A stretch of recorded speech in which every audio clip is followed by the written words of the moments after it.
welcome back to the Brewed for Life podcast. I want to continue on some of what I was talking about on the last episode with as it pertains to some of my experiences within retail, and I want to also kind of incorporate some of the things that happen in a public space that you get exposed to it a little bit more when you work in retail or when you work in a store setting.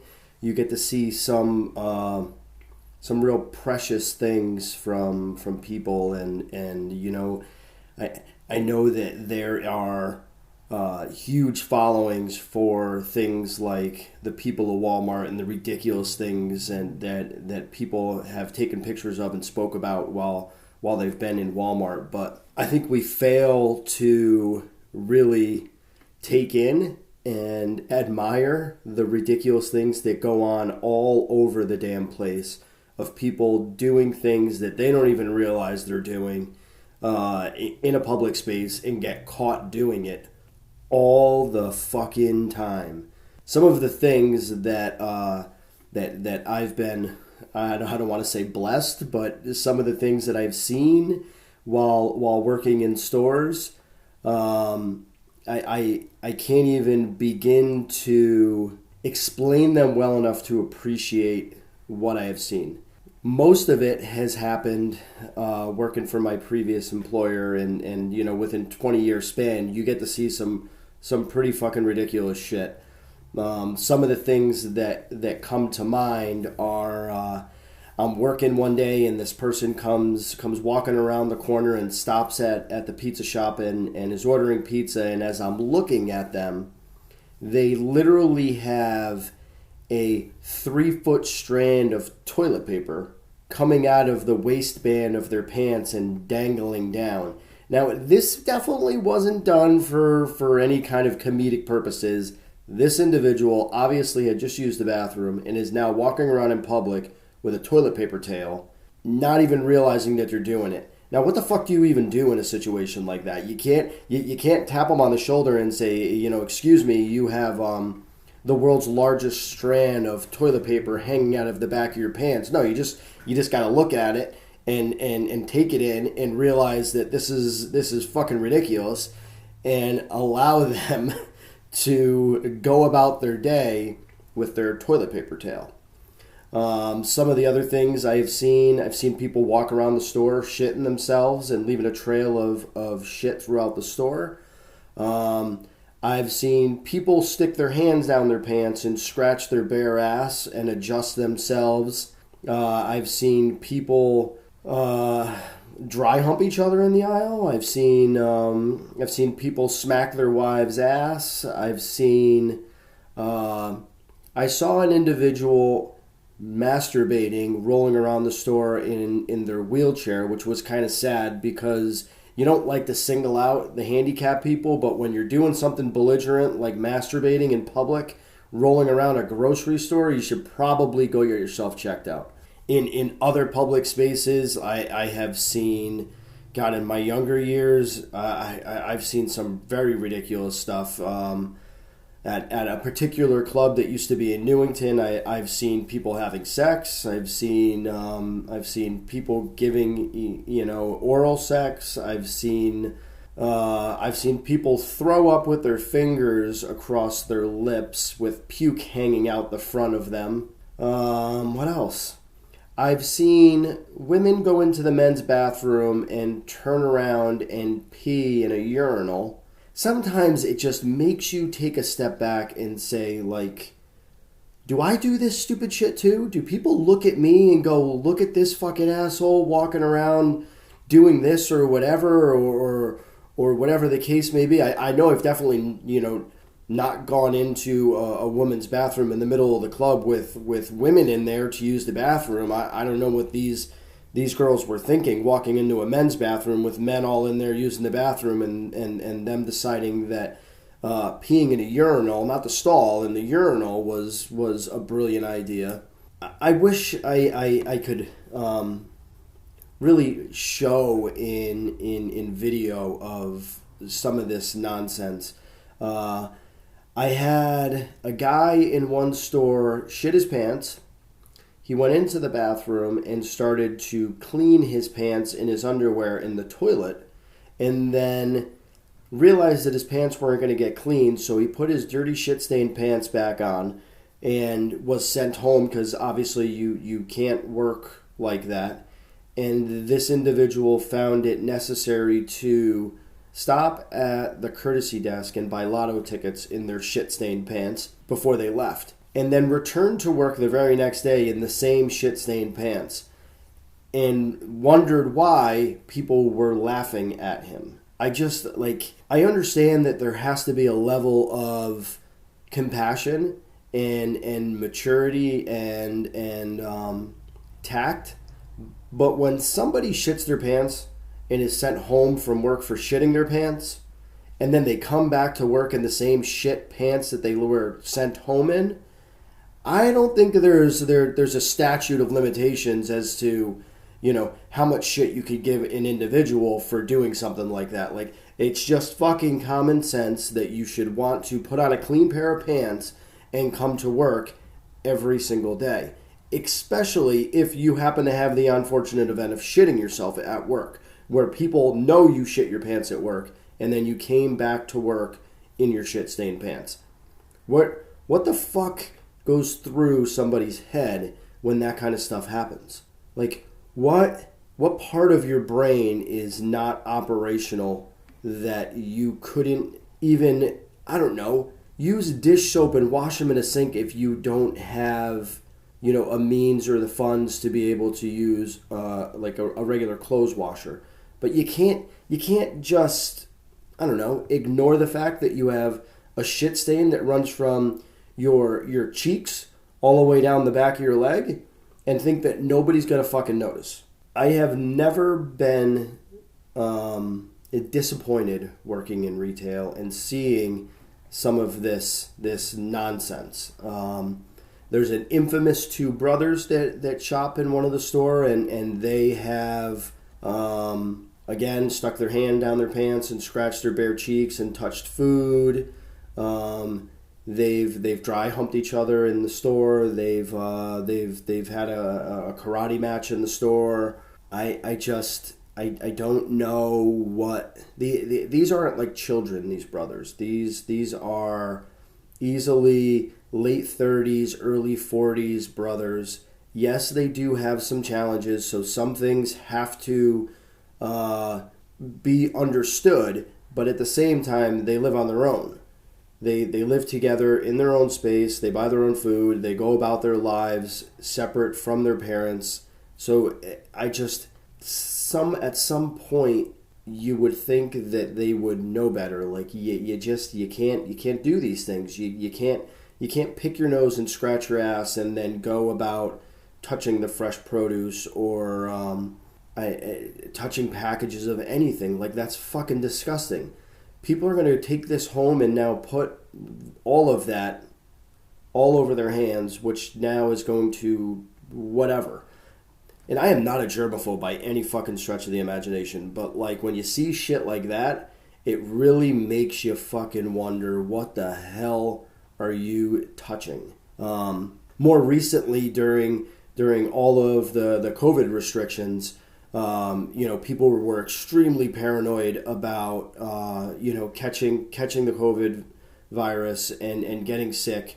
But these same people that would come in with gloves on and a mask would not take their gloves off when they used the bathroom. They wouldn't wash their hands after using the bathroom. They would touch the door handle and do all these things. They're so scared of the COVID virus that they didn't find it necessary to wash their hands after taking a shit or taking a piss, and just walking right out of the stall, right back out onto the sales floor where they're now going to touch all of these things. You're that worried about getting sick from the COVID virus, but you weren't worried about spreading your fecal matter all over the fucking place. Like, those things never, like, I don't even know. And I'll be fair that at times I couldn't even filter. Like, I would literally say, no, you don't have to wash your hands, that's fine. And I'm sure that people took some exception to that, but like, if we're so worried about spreading a virus, then you think that hand washing, which was which was prevalent. Like they couldn't say wash your fucking hands enough during that time, but there were still people walking into the bathroom and using the bathroom and not washing their hands. It blows your mind. How selfish are you that you're being told that these things are important, and you still think that whatever it is doesn't matter? Like you can just go into the bathroom, take a shit, and not wash your hands, and go back out in the world? Like, it's mind blowing. That's right up there with the people that drive around in the car by themselves with the mask on. Like, who the fuck are you going to get sick besides yourself? I don't know. I couldn't wrap my head around a bunch of the things that happened during that time. And I hope we never have to go back to a point where people are that nervous and that scared and that worried about what everybody else is doing. It was a sad time. It ruined people's work life. It ruined families. It definitely damaged kids. I hope we never have to go back to that. Outside of all of that stuff, outside of the COVID stuff, seeing some of the shit that you see in public, and I just it makes me happy that I don't. It makes me happy that I don't go to public gyms anymore, because one of the things that used to really bug me in the public gyms is that people don't fucking clean up after themselves. They just go and they use things and they leave it wherever they were done using it, and then they just go about their business. Like, your mom doesn't live at the gym. You are responsible to clean up after yourself. Clean the fuck up after yourself. You use the dumbbells, put them back where you got them from. You use plates, put them back on the rack. You use an attachment for the cable machine, put the fucking thing back on the rack. Stop walking around like you think the fucking world owes you something and that the world deserves to clean up after you. Go fuck yourself. Like, nobody deserves to clean up after anybody. And just because it's a public space and they're just people that work there doesn't take away the responsibility from the person who used it. It's a public space. You should leave it how it was found. And if you can't do that, then maybe you shouldn't be a part of being in public and using a public space like a gym. Like, do you leave your soap and your shampoo in the fucking shower at the gym too, or do you because you're the only one who has to use it? That's the kind of mindset that I think goes along with these people that just can't fucking clean up after themselves. So something else that happened in the last couple of weeks, I'd always been so excited about buying a fucking pickup truck. I've never had one my entire life. I've had SUVs, I've had Jeep Wranglers, I've had BMWs. I recently got rid of my Audi, and I loved all of these cars. The truck was the one thing that I always wanted but never fucking bought. So then I finally buy one, and I get this sales job, which, to be fair, I had the sales job when I bought the fucking truck, but the truck just didn't make any fucking sense. They're not good on gas. Sometimes I have to drive 2 hours one way to go to some of my accounts, and it just didn't fucking make sense anymore. The Audi, which I also loved when I bought it, just started to have issues and shit, and it was just fucking time to get rid of the thing before it became an absolute fucking nightmare of a disaster of it's going to cost more to repair the damn thing than it's worth. So we traded it in, and last September, my son had his own issues with his car, and I went to a dealership, and I ended up getting him a Subaru Legacy to replace the car that he had.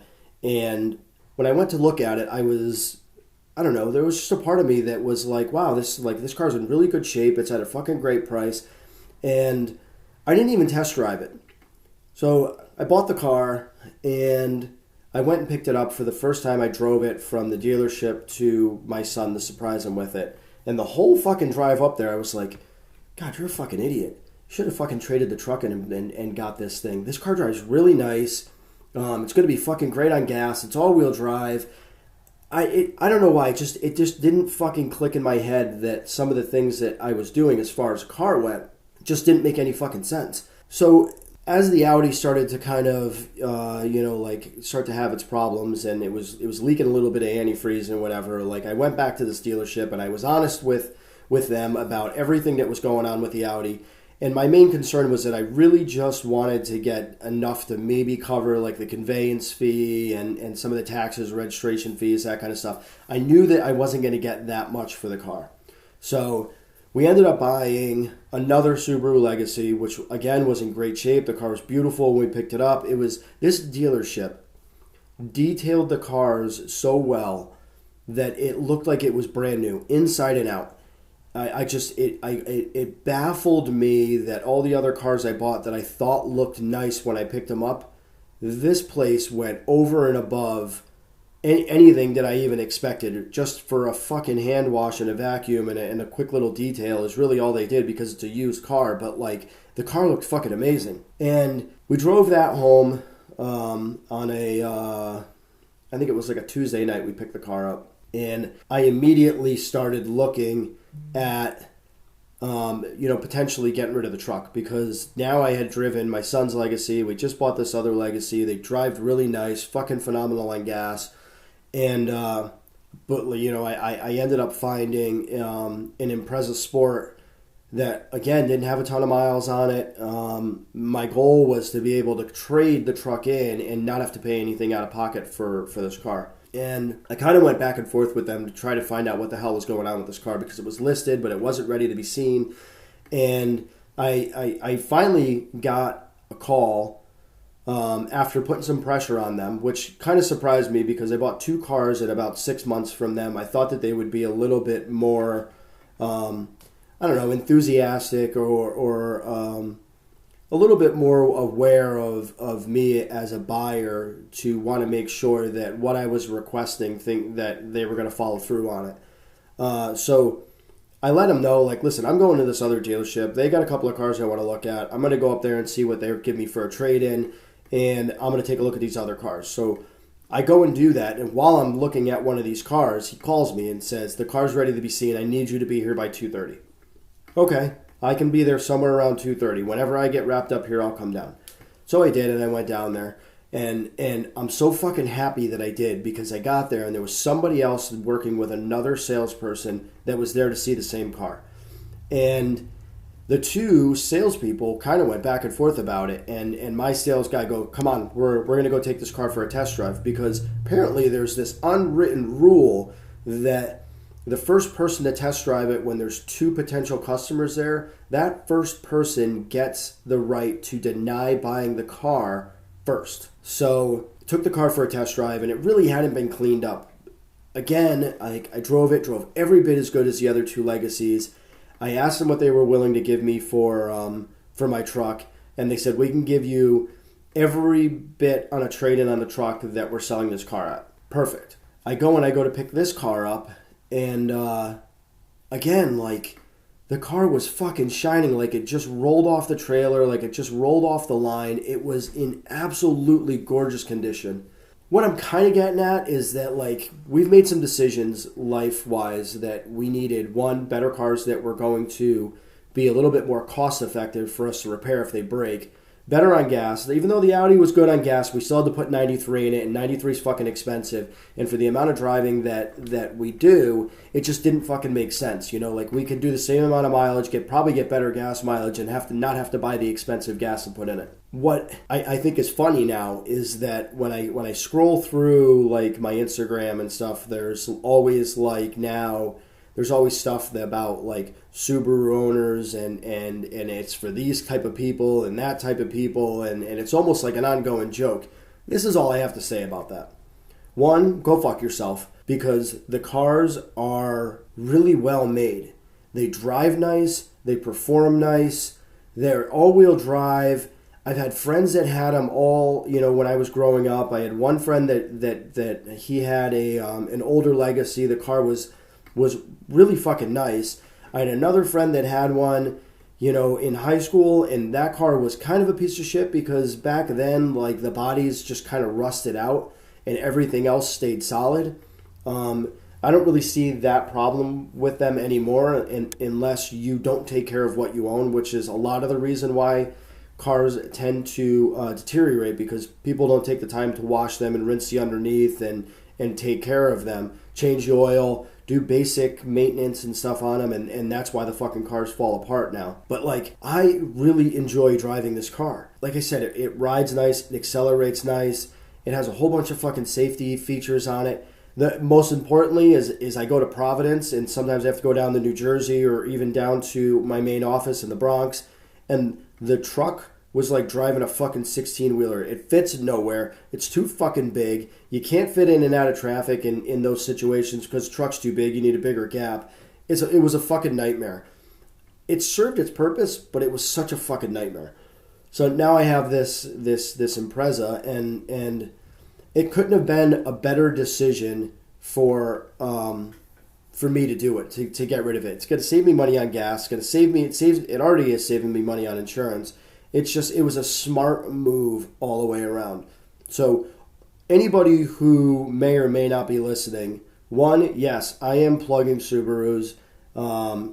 I think they're great cars, and so far our experience, and my son's mom and his stepdad also own Subarus, and they have done nothing but sing praises on how reliable they've been and how great they've been in the snow. But I'm also saying fuck you to the people that shitbag everybody that owns a Subaru, because you're fucking missing out. You couldn't go ahead and drive your like Civics and your Maximas and whatever else. I'll take my Subaru over those any day of the week. Just any day of the week. Gas mileage, appearance, how it drives. The all-wheel drive obviously is key because, we live in New England and you never know what the hell's going to happen. If those people down in Florida and Louisiana owned an all-wheel drive car, they'd probably be in much better shape now, but I think most of them probably drive either a front-wheel drive car or something, because they don't ever get fucking snow down there, which is kind of funny because some of Audrey's co-workers work down there, and they're like, what the fuck do I do? We don't own a shovel. Like, what the fuck do you do? And it was kind of funny to listen to them talk about that, and us up here, we're having like this severe cold front, and it's like 2 degrees outside, so you got to go outside and make sure that your car runs so your battery doesn't die, and they're down there going, do we need to do that? Do we need to start the car? No, fuckers, like, it's 30 degrees down there, your car's just going to be fine. Like, they literally think the world's ending down there. Everything's shut down. It's kind of wild. I mean, I get it. Like, they're not prepared for that kind of stuff, just like, like, we're not really prepared for hurricanes and stuff up here, but it is what it is, like, sometimes shit happens and things fucking happen. So, with that said, I am fucking excited about this second season. I really can't wait to see what this season brings. I do want to get into some sports stuff, and my son's going to come on this week. We're going to record a podcast so he can plug some of what he's doing. The kid's absolutely fantastic at music. I don't know how he hears music the way he does, but he hears it very differently, and he's very talented. He did the intro for this, and so he started his own little Instagram page, and he's going to start working on doing some potential stuff to help other podcasters out, or people that are just looking for some original stuff to put on. Because for those of you who don't know, like, there's only so much you can do on a podcast. Like, you can't play somebody else's music because of copyright laws. And even if you state, the source and who the artist is and what the song is and all of that stuff, apparently it's still a no-no. So that's kind of disappointing, because after watching, that Bob Marley movie, which I posted about on the Instagram page, the movie One Love. If you guys haven't watched it, fucking watch it, because if there's one thing that I've always loved about Bob Marley was the lyrics of his music and what he was trying to tell people. A lot of it is government related, and it's about love, and it's about family, and it's about feeling, and it's about a lot of different things that from the time it was made, in the 70s and the early 80s, it's amazing how much of that music has spanned decades, and all the things that he's talking about in that music is shit that we're still fucking dealing with now.